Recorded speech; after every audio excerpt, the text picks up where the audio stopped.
Hello everyone, welcome back to my channel. आज बच्चों class 11 का सेकंड चैप्टर द स्कॉलर, यह लेसन आपको पढ़ाया जाएगा। इस लेसन को लिखने वाले हैं रॉबर्ट साउथी। इसके स्टैंजास को देखेंगे। स्टैंजास को देखने से पहले, इसको पढ़ाने से पहले आइए हम कवि की भावना को जान लें कि इस पाठ में कवि अपना क्या विचार प्रकट करना चाह रहा है। तो बच्चों, इस कविता में कवि स्वयं को एक विद्वान के रूप में मान लेता है तथा उस रूप में एक विद्वान की रुचि, अरुचि, आशा तथा सपनों का वर्णन करता है कि एक विद्वान के किस तरह से स्वप्न होते हैं। अब आइए हम स्टैंजा का जो पहला स्टैंजा हमारा है उसको देखते हैं, उसको पढ़ाते हैं बच्चों आप लोगों को। तो पहले स्टैंजा की पहली line, my days among the dead are past. कवि कहता है कि मेरे दिन मृत लेखकों की पुस्तकों के अध्ययन में व्यतीत होते हैं। अराउंड मी आई बिहोल्ड, अपने चारों ओर, जहाँ पर भी, आई बिहोल्ड मीन्स आई सी, जहाँ भी मैं देखता हूँ। Where are these casual eyes are cast, कवि कहता है कि मेरी अचानक से जिधर भी दृष्टि पड़ जाती है, जिधर भी मैं देखता हूँ उधर ही नज़र आते हैं। किन की बात कर रहा है, कौन नज़र आ रहे हैं लेखक को? The mighty minds of old, वही प्राचीन लेखक, वही पुराने लेखक, वही विद्वान लोग कवि को नज़र आ रहे हैं। आगे कह रहा है कवि, my neighbour failing friends are they, वे मेरे कभी न असफल होने वाले दोस्त हैं। विथ होम, जिनके साथ I converse day by day, जिनके साथ I converse means I talk every day. कहने का मतलब कवि कहता है कि जिनके साथ मैं प्रतिदिन बातें करता रहता हूँ। बातें करने का आशय बच्चों यहाँ पर उनकी पुस्तकों को अध्ययन करना। आइए फिर से देख लेते हैं। My days among the dead are past, कवि कह रहा है कि मेरे दिन मृत लेखकों की पुस्तकों के अध्ययन में व्यतीत होते हैं। Around me I behold, where are these casual eyes are cast, कह रहा है कि अपने चारों ओर, जहाँ कहीं भी अचानक से मेरी दृष्टि पड़ती है, मेरी नज़र पड़ती है। The mighty minds of old, the mighty minds of old, वही मृत लेखक नज़र आते हैं। कह रहा है कि मैं अतीत के वही महान, उन्हीं महान लेखकों द्वारा लिखी हुई पुस्तकों को देखता हूँ, उनके सिवाय मुझे कुछ भी नज़र नहीं आते। My never failing friends are they, आगे कवि कह रहा है कि ये मेरे कभी भी धोखा न देने वाले मित्र हैं।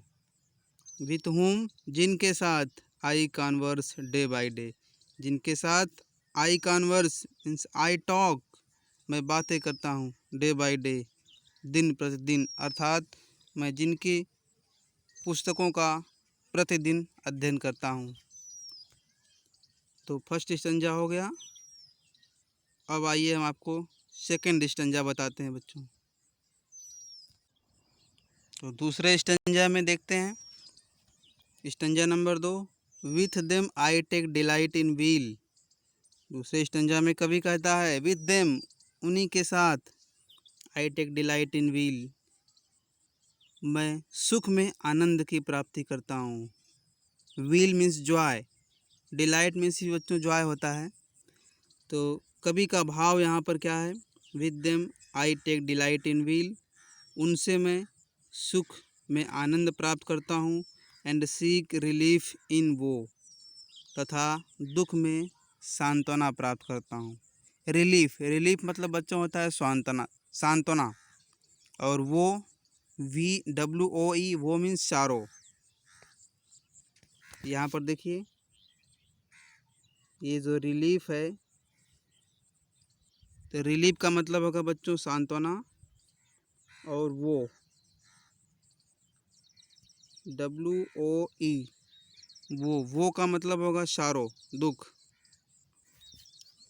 तो कवि का कहने का भाव है कि उनसे मैं सुख में आनंद प्राप्त करता हूँ तथा दुख में सांत्वना पाता हूँ। And while I understand and feel, और कहता है कभी आगे, जब मैं समझता हूँ तथा महसूस करता हूँ, how much to them I owe. Owe का मतलब होता है बच्चों ऋणी होना, OWE, ऋणी या कर्जदार होना। And while I understand and feel, जब मैं समझता हूँ तथा महसूस करता हूँ, how much to them I owe, कि मैं उनका कितना कर्जदार हूँ, कितना ऋणी हूँ। My cheeks have often been bedewed with tears of thoughtful gratitude. तो आगे कवि कह रहा है, तो मेरे गाल कृतज्ञता के आंसुओं से भीग जाते हैं, गीले हो जाते हैं। तो कवि के कहने का भाव यह है कि जो विद्वान लेखक तथा उनकी रचनाओं के प्रति अत्यधिक कृतज्ञता का अनुभव करता है कवि। फिर से देखते हैं, आइए। With them I take delight in weal, उनसे मैं सुख में आनंद प्राप्त करता हूँ। एंड सीक रिलीफ इन वो, तथा दुख में सांत्वना पाता हूँ। And while I understand and feel, जब मैं समझता हूँ तथा महसूस करता हूँ, how much to them I owe, कि मैं उन प्राचीन मृत लेखकों का कितना ऋणी हूँ, कितना कर्जदार हूँ। My cheeks have often been bedewed with tears of thoughtful gratitude. Bedewed का मतलब होता है बच्चों भीग जाना। यहाँ पर देखिए, बेड्यूड, वेट, गीला होना, भीग जाना आंसुओं से। तो कह रहा है लेखक, कवि कह रहा है कि माई चिक्स हैव ऑफ्टन बीन बेड्यूड, तो मेरे गाल आंसुओं से भीग जाते हैं। With tears of thoughtful gratitude, कृतज्ञता के, ग्रेटिट्यूड कृतज्ञता के आंसुओं से गीले हो जाते हैं मेरे गाल। तो फर्स्ट और सेकंड स्टंजा को हमने जान लिया बच्चों।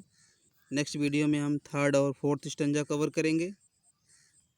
आशा है आपको समझ में आया होगा। आप इसको अच्छी तरह से रिवाइज़ कर लेंगे बच्चों। तब तक के लिए धन्यवाद।